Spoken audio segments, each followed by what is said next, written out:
કેન્દ્રીય નાણામંત્રી નિર્મલા સીતારમણે તાજેતરમાં જે કોન્ફરન્સમાં એવું કહ્યું કે 1 ફેબ્રુઆરી 2024 તેઓ જે બજેટ રજૂ કરવાના છે એમાં સરકાર તરફથી કોઈ મોટી જાહેરાત નહીં કરવામાં આવે.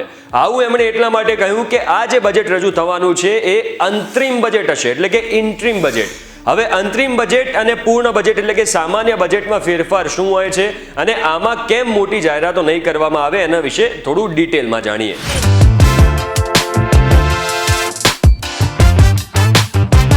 તમે આવી ગયા છો VTV Gujarati.com પર. મારું નામ જહીમ ખત્રી. સૌથી પહેલા તો આપણે એ જાણીએ કે સામાન્ય બજેટ શું હોય છે.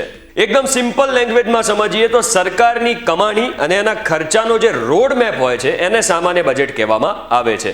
હવે એક ફાઇનાન્શિયલ યરમાં સરકારની કેટલી કમાણી થવાની છે, એમાંથી સરકાર કેટલો ખર્ચો કરવાની છે, આ બધાનો જ્યારે હિસાબ આપવામાં આવે છે તો એને બજેટમાં રજૂ કરવામાં આવતો હોય છે. તો દર વર્ષે જે સામાન્ય બજેટ રજૂ કરવામાં આવે છે, જેને પૂર્ણ બજેટ પણ કહેવામાં આવે છે, એમાં આટલું જ હોય છે. એનો મતલબ આટલો જ સિમ્પલ છે. હવે ઇન્ટ્રીમ બજેટ, જેને ગુજરાતીમાં અંતરિમ બજેટ પણ કહેવામાં આવે છે, એનો મતલબ શું થાય એ સમજીએ.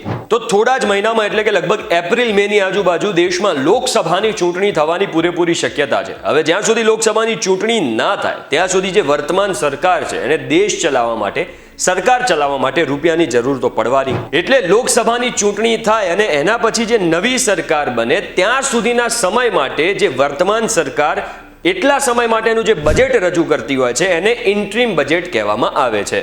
જેના માટે સરકાર વોટ ઓન એકાઉન્ટ પાસ કરે છે, જેને ભારતીય કોન્સ્ટિટ્યુશનના આર્ટિકલ 116 અંતર્ગત ડિફાઇન કરવામાં આવ્યું છે. જેના માટે સરકારને એટલા પર્ટિક્યુલર સમય માટે ખર્ચો ચલાવવા માટે સરકારી ખજાનામાંથી જ એડવાન્સ ગ્રાન્ટ આપવામાં આવે છે. અને નવી સરકાર બન્યા પછી જૂન જુલાઈમાં પૂર્ણ બજેટ રજૂ કરવામાં આવે છે, જેમાં મોટી જાહેરાતો કરવામાં આવે છે.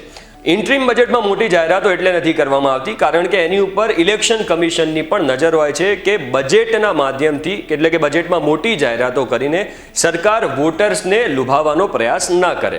આમ તો મોટી જાહેરાતો કરવા પર કોઈ રોક નથી હોતી, પણ ઇલેક્શન કમિશને કેટલીક લિમિટ હોય છે એ ફિક્સ કરી હોય છે. હવે બજેટને લઈને કેટલુંક ઇન્ટરેસ્ટિંગ નોલેજ પણ હું તમારી સાથે શેર કરી દઉં. ભારતમાં અત્યાર સુધીમાં સૌથી વધુ બજેટ રજૂ કરનારા નાણામંત્રી મોરારજી દેસાઈ રહ્યા છે, જેમણે 10 વાર બજેટ રજૂ કર્યું છે. જેના પછી પ્રણવ મુખર્જી અને P. ચિદમ્બરમે 9 વાર બજેટ રજૂ કર્યું છે. હવે એકદમ સિમ્પલ ભાષામાં એ પણ સમજી લઈએ કે બજેટને તૈયાર કરવામાં કેટલો સમય લાગે છે અને બજેટ કેવી રીતે તૈયાર કરવામાં આવે છે. સામાન્ય રીતે બજેટ તૈયાર કરવા માટે 6 મહિના જેટલો સમય લાગે છે અને નાણાં મંત્રાલય હોય છે એ અલગ અલગ રાજ્યોના મંત્રાલયો અને વિભાગો પાસેથી ડેટા મંગાવે છે.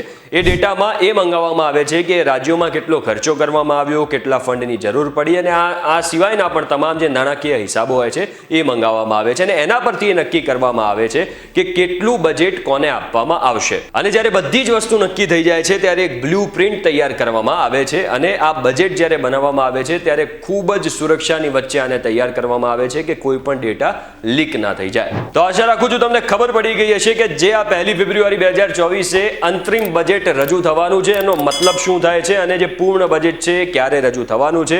આ જો વિડીયો તમને કામનો લાગ્યો હોય તો વિડીયોને શેર કરજો, લાઈક કરજો અને આવા જ અન્ય ઇન્ફોર્મેટિવ વિડીયો માટે જોડાયેલા રહેજો VTV Gujarati.com સાથે.